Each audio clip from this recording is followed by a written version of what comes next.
Here's to the babies in a brand new world. Here's to the beauty in the stars. And here's to the travelers on the open road. Here's to the dreamers in the bars.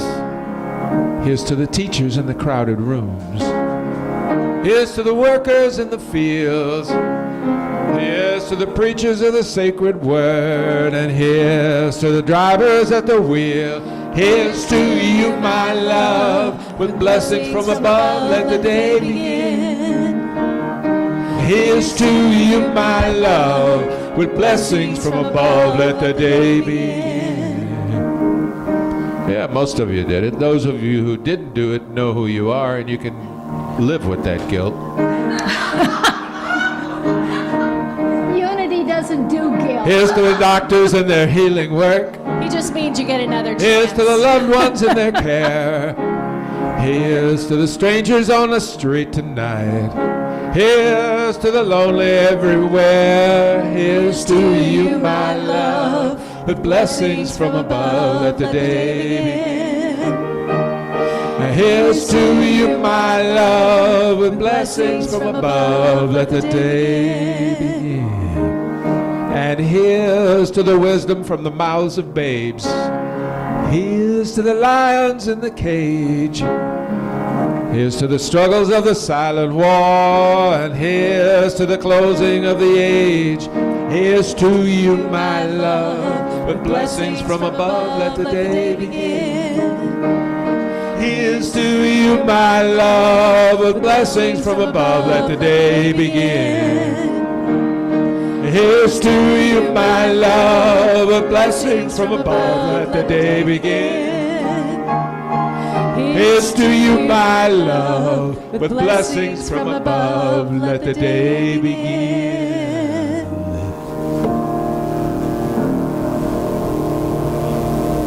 Good job.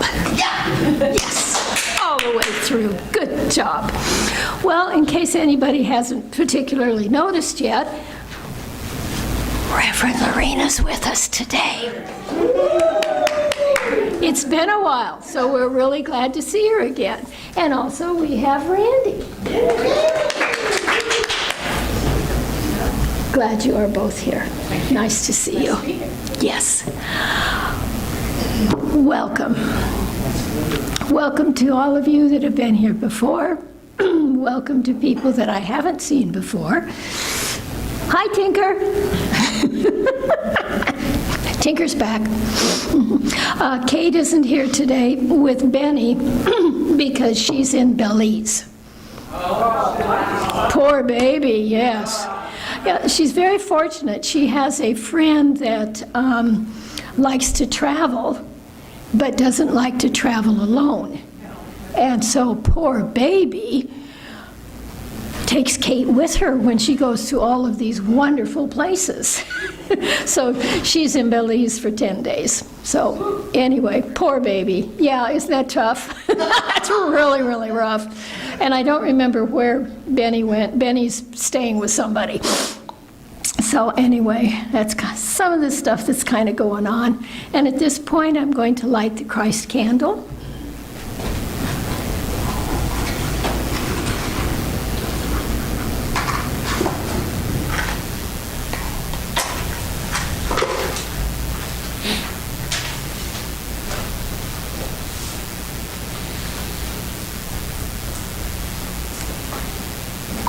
And as I say every week, the Christ candle, lighting it, is meant to be just a visual of the Christ light that is within all of us at all points in time.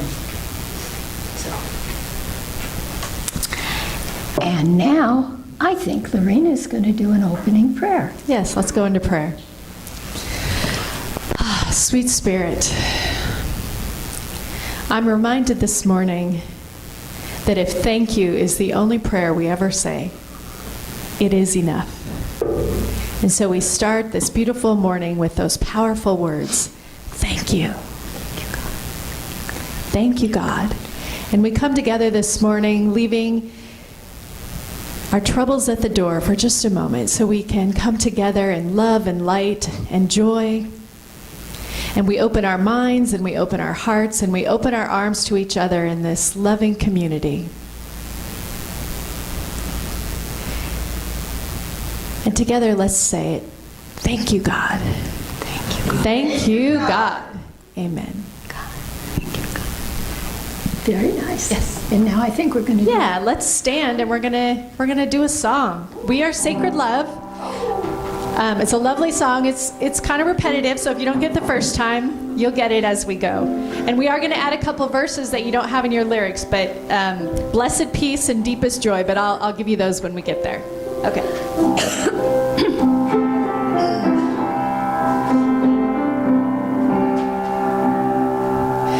We are sacred love. Sacred love is all that we are. We are sacred love. Sacred love is all that we are. Show the way, God. Show the way, God. Show the way. I want to live in such a state of grace. Lead the way, God. Lead the way. I want to live in such a holy place. Such a holy place. Blessed peace. We are blessed peace. Blessed peace is all that we are. We are blessed peace. Blessed peace is all that we are. Show the way, God. Show the way, God. Show the way. I want to live in such a state of grace. Lead the way, God. Lead the way. I want to live in such a holy place. Such a holy place. Deepest joy. We are deepest joy. Deepest joy is all that we are. We are deepest joy. Deepest joy is all that we are. Show the way, God. Show the way, God. Show the way. I want to live in such a state of grace. Lead the way, God. Lead the way. I want to live in such a holy place. Show the way again. Show the way, God. Show the way. I want to live in such a state of grace. Lead the way, God. Lead the way. I want to live in such a holy place. Such a holy place. We are sacred love. We are sacred love. Sacred love is all that we are. We are sacred love. Sacred love is all that we are. Very nice. And so it is. And so it is. Okay, this is the time I remind you of our prayer box. You'll find prayer requests on the back of the pews. If you have something that you would like to fill out a request for, please do, because this is the last Sunday of the month, and Nellie collects all of these today and sends them back to Silent Unity, where they are prayed over for an additional 30 days in the Silent Unity Chapel. So anything you'd like to do with that, by all means do. You're welcome to bring them up and put them in the prayer box, to put them in the prayer corner back there, or to put them in the basket when they come around. And like I say, as of today, they will be on their way back to silent unity. So.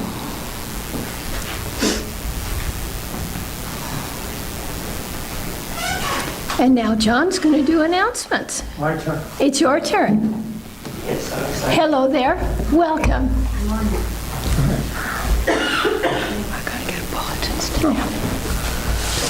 Hi, gang. Hey. Did you enjoy winter? This is the end of February. We're going to be heading for into March now, and around here that's going to mean spring pretty quick, I hope. And March is going to be a very important month for us. We're going to be very kind of busy. It is, of course, in March is one of our most important holiday traditions. That would be St. Patrick's Day.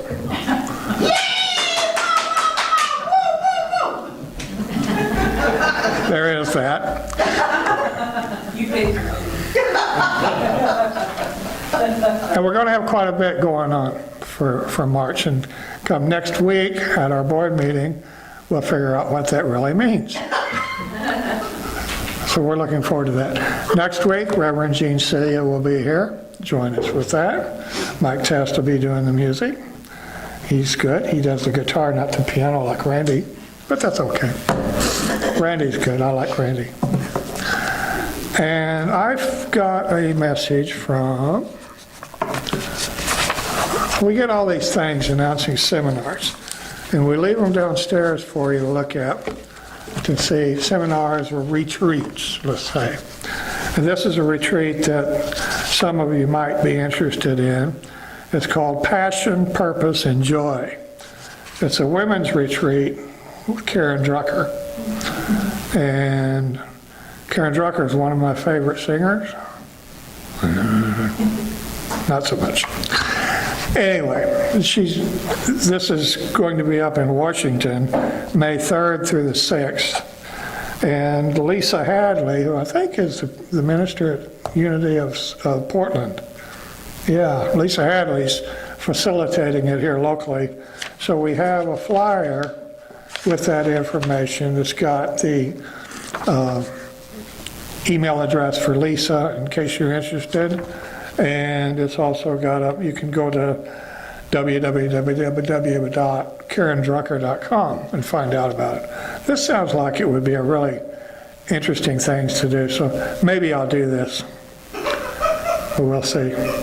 It's going to be kind of spendy, but it's at a high dollar resort up there, so I think you would have a good time, so give that some consideration. That's really all I got to talk about. I'm going to go away. Bye. See ya. And there's a bunch more flyers about this downstairs on the table.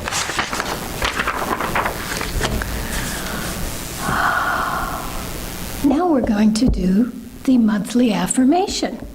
So if you will take the pink card out of your bulletins. I ended up short on these today, and it's the last day of the month, so I didn't print up a bunch of new ones. So if you don't happen to have a pink card in your bulletin, the inside back cover also has the affirmations. So if you will join me, please, for the one with Unity by the Sea. Unity by the sea is a perfect expression of God's love. And then for ourselves, I am a perfect expression of God's love. Thank you so much. And today, June is going to do the daily word for us.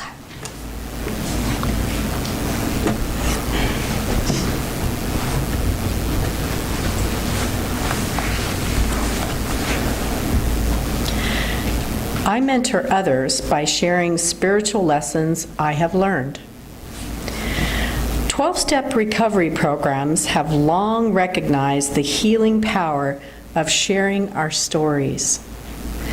I have learned that my stories are not simply my own. They are meant to be unique contributions to the realization of the new state of consciousness that Jesus describes as the kingdom of heaven. An adage from recovery programs shares, "We are only as sick as our secrets." Whatever I am afraid to share becomes a dangerous darkness within me. I don't need to share everything with everyone I meet, but I need to be willing to share freely as I am guided by Spirit. I see myself through divine perception as a spiritual victor and overcomer, not as a victim of life's circumstances. Telling my story is a powerful way to share the spiritual lessons I have learned. And from John 1:1, "In the beginning was the Word, and the Word was with God, and the Word was God." Thank you, Julie. And now Randy's going to do some music, and then it's Lorena's turn. Okay, here I am. I could get started. I have a cup of coffee in me and a microphone in front of me, but I won't get started. Except to say, for this next few moments, embrace the paradox of light and dark, as opposed to the darkness being the enemy.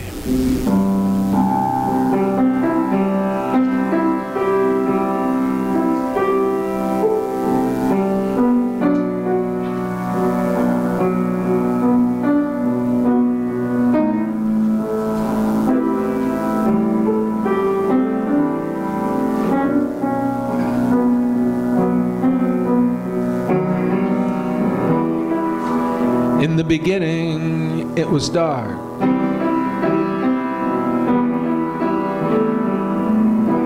But love was made right there in the dark.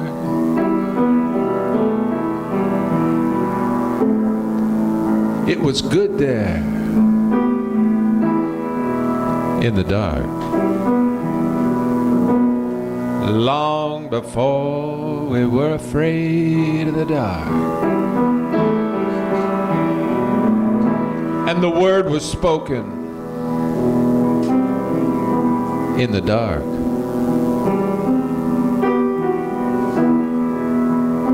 Seeds are sown there in the dark. Stars are born in the dark. Why are we all so afraid of the dark? No walls, no windows, and no borders to blame. There's no ugly, there's no pretty. There's no targets, there's no fame. No sides to be taken. Nothing to see. No one votes there, but all are free.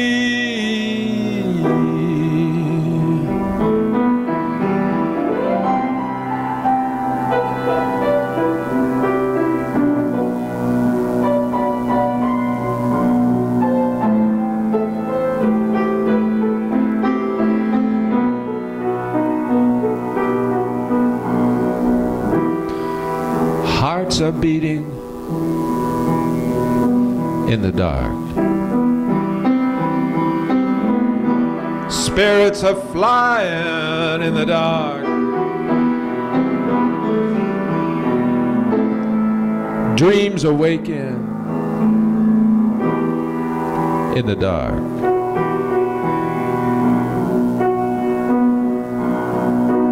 My soul's in its sanctuary in the dark. Light is a visitor in eternity's tomb. A tiny glow lost in the womb. light only covets what the darkness owns. Shines but a moment in its black home. In the beginning, it was dark. Love was made right there in the dark. Oh, it was good there in the dark. Long before we were afraid of the dark.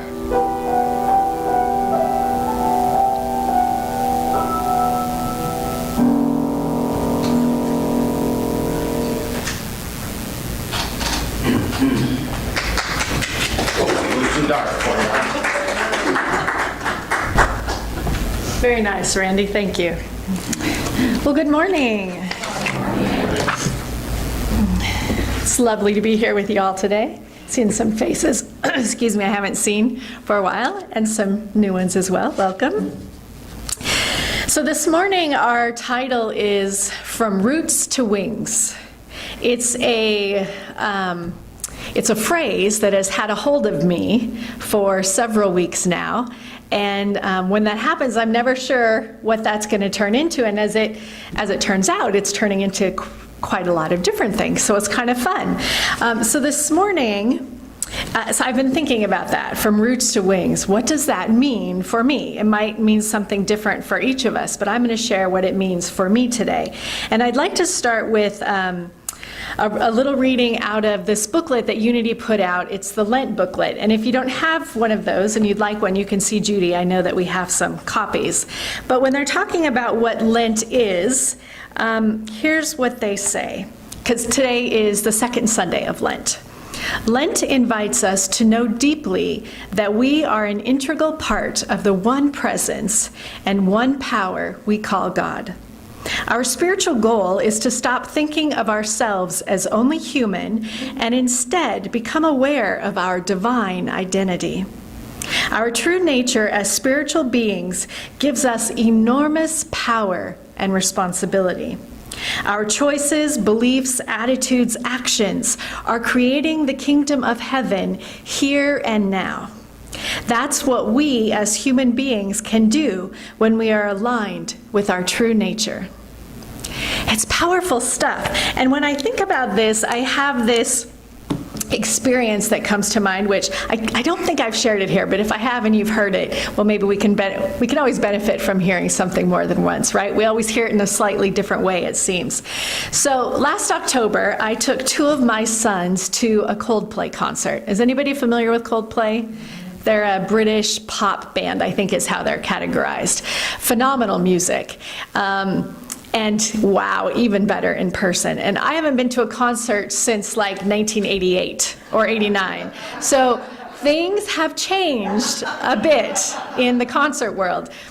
And we go to this concert, and it's at the Moda Center. And as we walk in the door, they hand each of us a bracelet that looks just like this. Is the bracelet, and they tell us to put it on, and as it's nearing time for the concert to start and Coldplay's about to come out, all of a sudden all of the bracelets light up. Now Moda Center was full. You could not see an empty chair, and so suddenly all of us had become part of the light show. And it was fantastic. And at one point, I remember everything was red, and so the whole concert arena was red. And then at times there was red here, blue there, and then at one time I remember everything was just blinking. So there was just all of this fabulous light going on with us, and then they also had what was happening on the stage, and it was just like, wow! I was like a kid in a candy store. Wow! And I love light, and I love glow sticks, and I love all of those kinds of things. So the little kid in me was having fun. right? And at the end of the concert, the bracelets stayed lit, and they said we could take them or we could drop them in the box on our way out. Well, I decided to keep mine because I'm always looking for things that can be used as some sort of symbol. And I knew this was going to be a powerful one. I just didn't quite know how yet. So my bracelet's on. We're driving away from the Moda Center out of Portland, headed towards McMinnville. And we got to one particular point, wherever that was, and the bracelet went dark. And my mind went, aha! We got to the point where we were too far to connect with our source. And we went dark. Oh, right? I thought, that's so good. And that's so how we are as human beings. When we get too far away from our source and we're no longer able to connect, our light goes dark. Our light goes dark. And I haven't forgotten that. It just sticks in my head. And I remember the picture of what it looked like when we were all sitting there, how many thousands of us there were, and we were connected to our source. And the light was incredible. And how can we stay connected or reconnect with our source if we've lost that? And I think really that's kind of what Lent is about. Letting go of what's in the way of our connection. Because we all know, I hope, or we will learn as we go, that spiritual growth is not about finding something else. It's not adding, it's subtracting. It's letting go of everything that's in the way. Right? And so we remember that light. So I'm thinking about roots, right? Roots. And what is it about roots? And I have been for a while fascinated with trees. And I love looking at trees. I love looking at the different root systems. And so I was thinking about that, roots. Well, so I have some questions for all of us about your roots, about each of our roots. Are your roots planted in deep soils of love and peace, or chaotic beds of fear? Are your roots nourished with the waters of now, or too many old fertilizers of the past? Do they intertwine with possibilities, or surface and wither with doubt? And as I was thinking about roots, and sometimes you just Google things just to see what will pop up for fun. And I was Googling roots, and it took me to the portlandoregon.gov site, in which it was talking about trees. And I found this little nugget of goodness. And it said, urban environments are very tough places for trees to live. When a tree is stressed or in decline, the root system should be the first place to look for the cause of the decline.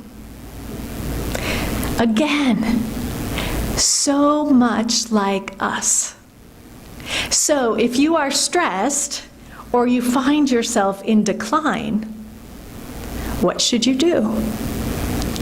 Go within and look at your roots. See what your roots are planted in. See how you're nourishing your roots. And then I was thinking about wings, right? And I came across recently this wonderful book by Anita Moorjani, which if you haven't checked out, I highly recommend it. She spoke with Wayne Dyer for a while before he made his transition. And it's called Dying to Be Me, My Journey from Cancer to Near Death to True Healing. And basically, excuse me, just in a quick snapshot, the main part of her story is that she was experiencing cancer, and for 4 years her body deteriorated until she reached the point where she was in a coma, all of her organs were shutting down, and the doctors had notified her family that this was the end. And though she was in a coma, maybe, exclamation point, I don't know what she was in, but she was definitely in a coma. And she could hear that conversation, even though it wasn't taking place by her bed, it was down the hall. She could hear it. She knew, she could see her brother already on an airplane on his way to see her, even though he had not yet been told that this was the end. He just had this feeling he needed to go. And she saw him coming. And she remembers thinking, I need to hold on until he gets here because that would be really hard for him if I was gone when he arrived. And so she has all of these experiences, and this whole, she calls it her near-death experience. And she talks about what that felt like as she was in that place between here and there, wherever there is. And this is what she said. There I was, without my body or any of my physical traits, yet my pure essence continued to exist. And it was not a reduced element of my whole self. In fact, it felt far greater and more intense and expansive than my physical being.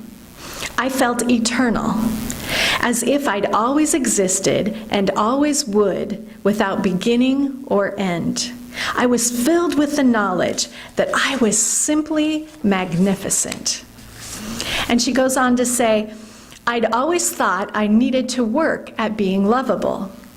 I believed that I somehow had to be deserving and worthy of being cared for. So it was incredible to realize this was not the case.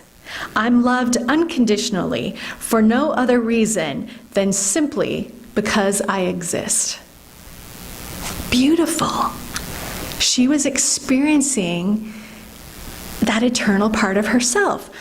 And then she goes on as she's trying to describe how she saw life before and how she was having this new understanding of life in that moment when she was that in-between place.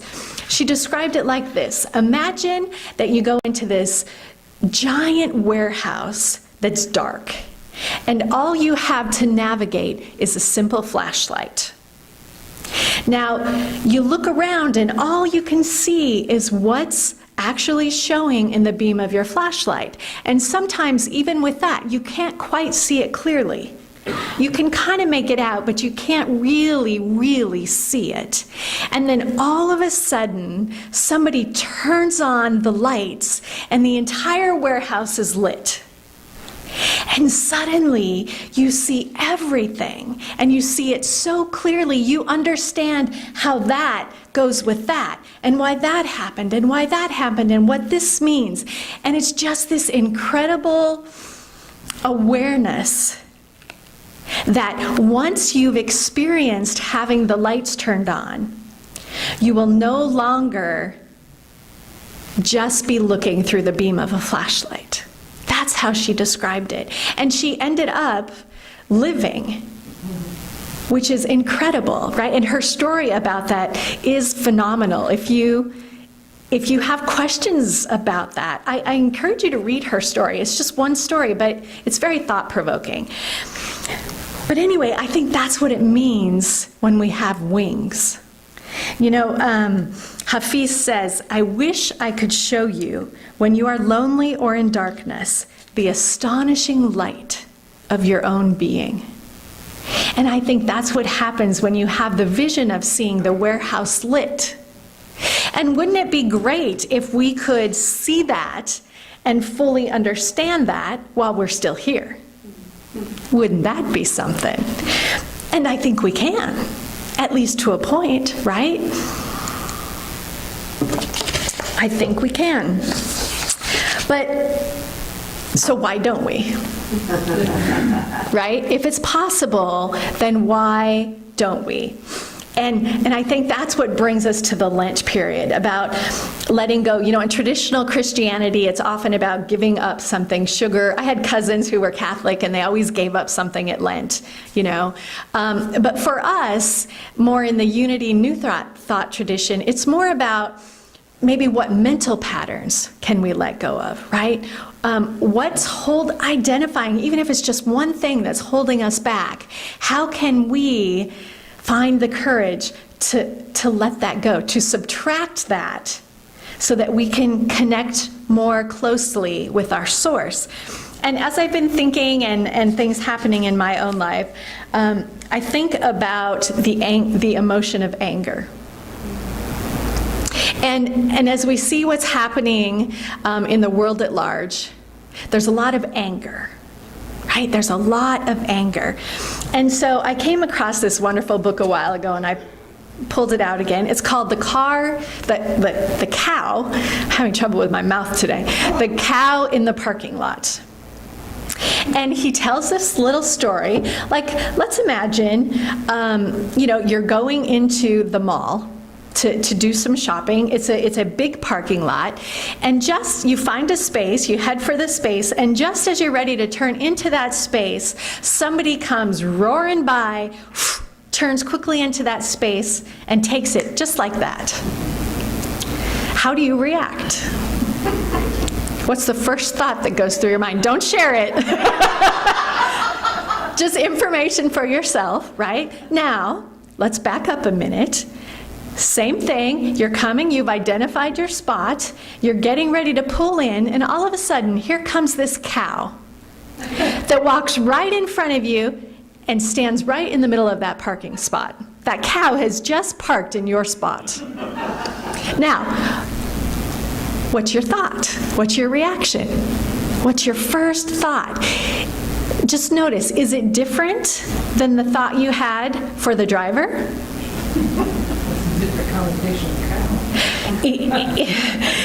Isn't that interesting, though? Yeah. That it's the same scenario, the same outcome. You no longer are able to take the parking spot that you intended to have, right? And yet, I'm guessing just from the reactions I saw, you had a completely different experience, right? So why is that? So let's talk about, and his whole book is about anger. And he shares some really interesting insights, which I'd just like to kind of go over quickly with you, because I think lots of times we have a hard time acknowledging anger. And let me be clear, anger is not the problem. Feeling anger is not the problem. It's natural to feel angry. The question becomes, what do you do with it? Right? How do you express that? What do you do? So he talks about, well, why do we feel anger?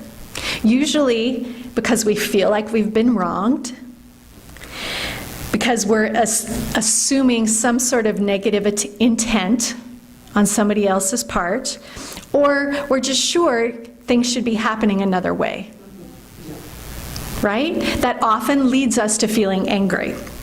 He says that ancient Buddhist teachers recognize a range of attitudes that associate with anger as well. So maybe if some of the things you experience you don't call anger, would you call them irritation?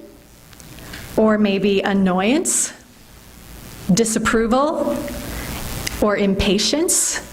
These are all things that divide the world, that creates an us and them.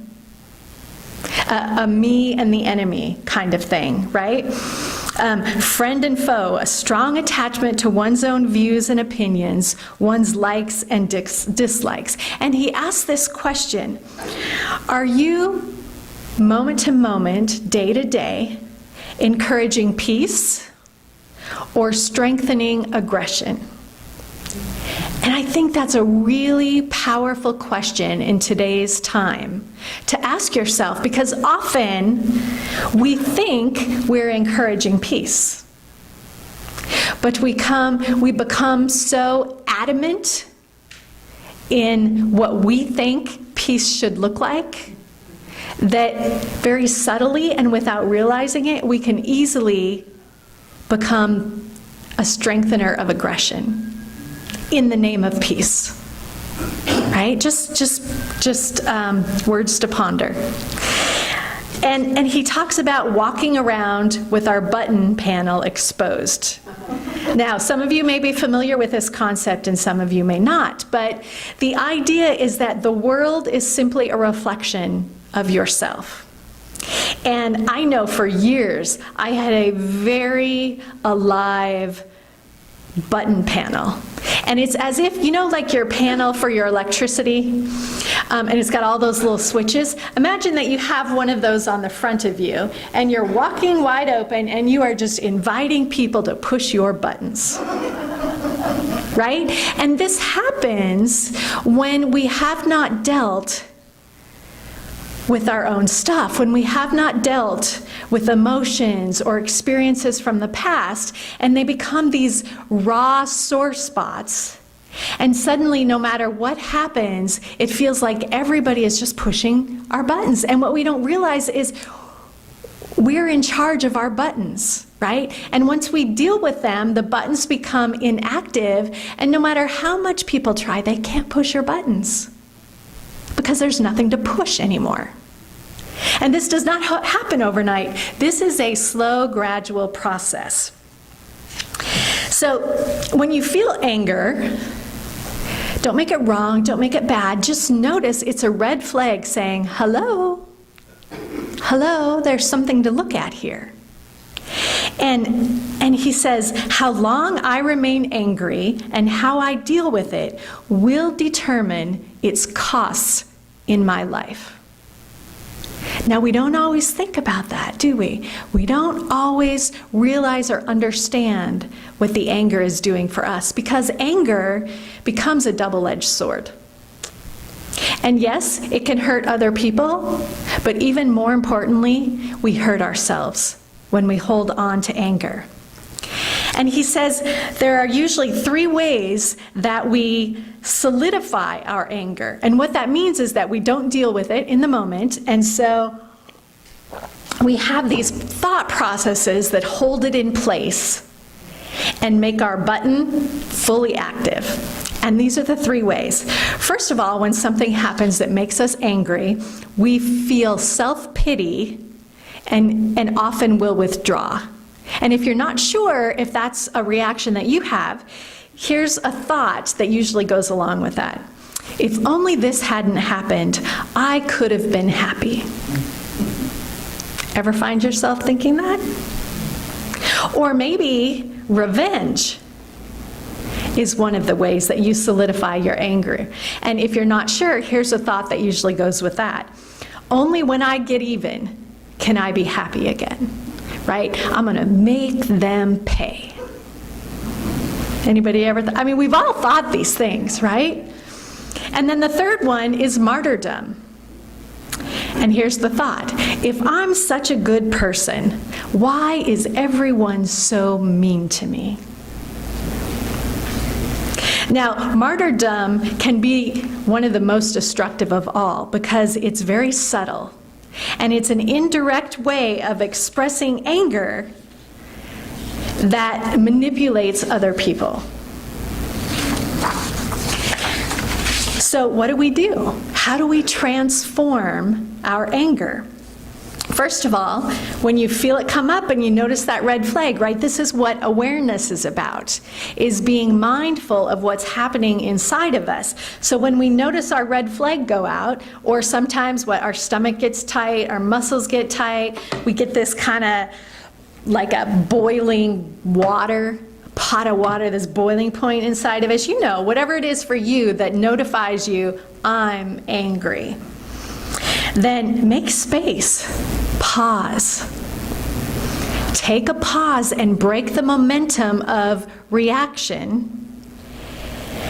And realize, as he points out, we almost always have an unlimited amount of choices when we can stop and realize it. And then ask yourself, what assumptions am I making? And for me, what I've noticed is that we go along, and I hold myself in this, and make a lot of assumptions about a lot of things that we think we know, and based on what I think I know, that's why I'm angry. But maybe that's not the case. And then, what can I do to maintain my peace right now? What can I do? And that will be different depending on the situation, depending on the person. But if you're just able to stop and ask yourself the question, you've probably already succeeded in maintaining your peace for that moment. And I was just given this beautiful book by Eckhart Tolle, Oneness with All Life. It's gorgeous, and it's like a piece of art, the way they've printed it. But I came across, and it's just little phrases, little writings. Let's see, where is it? And this just caught my attention, because we talk about living in the present, right? And he says, only presence can undo the past in you, and thus transform your state of consciousness. Now, that is a zinger to me, because what it says to me, and I was thinking about this the drive here this morning, we can look in the past for understanding. Okay? Maybe from a new perspective, and so we can understand the past in a different light. But only presence in this moment can undo the past in you. Because your point of power, your point of choice is right here, right now.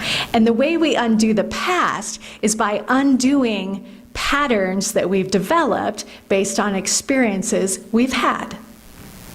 Right? It's about making a different choice in this moment to stop the momentum of the past experience determining what happens next. And I think that's our work when we're teetering between roots and wings, right? We come from the light, we return to the light, and when we're here, and we're aware and we practice that presence, we walk as the light. And I want to share these powerful words by a friend of mine, Kurt, who's here today. And he and I have been having some wonderful conversations about all kinds of things. And we were talking about oneness and dualistic nature, and we've been swapping readings back and forth, and it's very enlightening. Thank you, Kurt. Anyway, he said, transformation, and I think, let me say, Easter and Lent and the story and the process of Jesus is about transforming and transcending. Right? We come from our roots, we walk this earth, and then we transcend. And I think what Jesus came to tell us as a great teacher is that we can transform and transcend right now. Heaven is right here on earth. But we have to be willing to transcend the duality of this world. I am in the world, but not of it, right? The Father and I are one. Those are all things. Now, that doesn't mean that we ignore our humanity, because we are very much human, which is why it's important to acknowledge and be aware of our emotions, because that's part of our humanity, and it's a beautiful thing. And all of the emotions make life so rich. And while we're doing that, can we also transcend and create space around that? And so Kurt says, transformation eliminates all notions of an enemy, which also means there is no such thing as a miracle. Isn't that interesting? But I love that. St. Augustine said that everything is just a lesser good, A transformed life is one that is open to possibility. There is no fear in change or what might be. In the context of transformation, there is no failure. Only the experience and the learning, which is also true for what we call success. Essentially, they are one in the same. Duality gives them separate meanings and values. And so I think what we're striving for is that oneness, is that ability to transcend. And in the situation that I find myself in now, for those of you who don't know, I have late-stage cancer. I'm in treatments again because the cancer has spread to my liver aggressively. And what a rich opportunity to practice that which I speak, right? To acknowledge all of the sadness and grief in my humanness, because according to the doctors, this isn't looking so good. And also, while acknowledging that and accepting my humanity, transcending that and knowing that I am a divine, eternal being, just as Anita discovered, that suddenly in looking death in the eye, it's knocking on my door and I'm not ready to answer that door, but I know it's there. But in a way, I have invited it in to hear what it has to tell me. The rich lessons. We've sat down over conversation, over tea, and we've talked about it. And death is really just another transformation. It's just a way to transcend, ultimately, our physical being. But it doesn't change who I am. I am eternal, as are you. And so there's nothing to be afraid of. There's no reason not to embrace our oneness, because as unity in their perspective on Lent reminds us, we are an integral part of the one presence and one power we call God.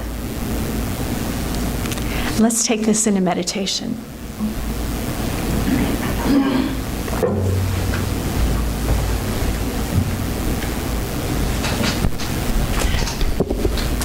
So if you'd like to, is this on, John?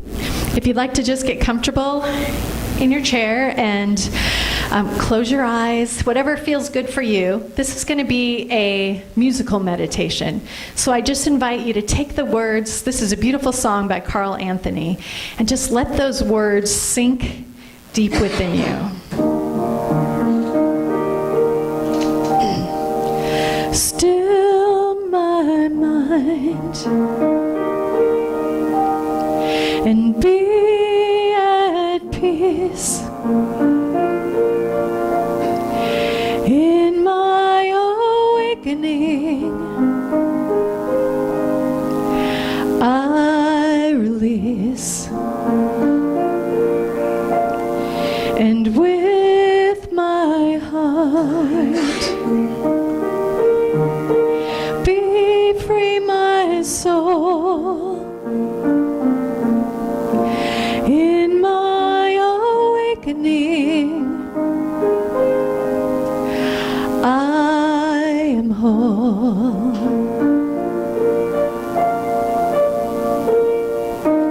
Om Shanti Om, Shanti Om, Shanti Om, Shanti Om, Shanti Om, Shanti Om. And as I love, as I give, in my awakening, I choose to live, and give me strength. Shine your light in my awakening.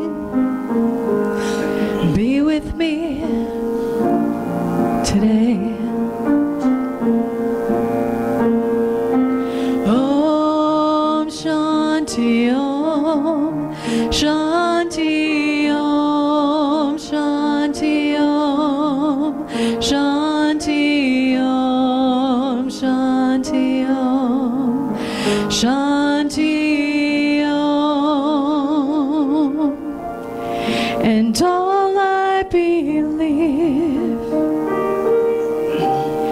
and all I know, in my awakening, I let go.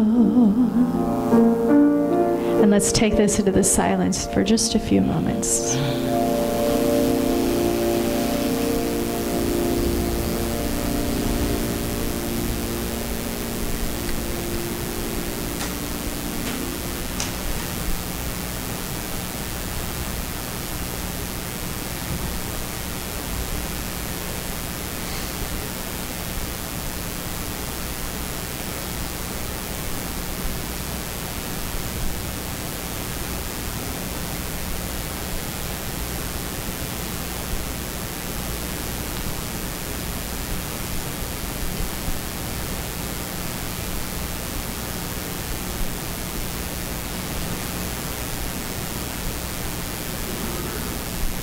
And fill me with hope. Conquer my fear. In my awakening, my peace is here. Sing with me if it feels good. Om Shanti Om, Shanti Om, Shanti Om, Shanti Om, Shanti Om, Shanti Om. Let's do it again. Om Shanti Om, Shanti Om, Shanti Om, Shanti Om, Shanti Om, Shanti Om. And fill me with hope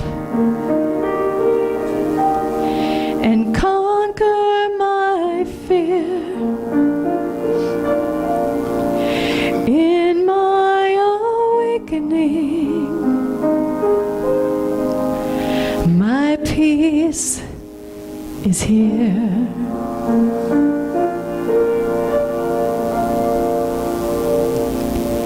And so it is. And when you're ready, you may open your eyes.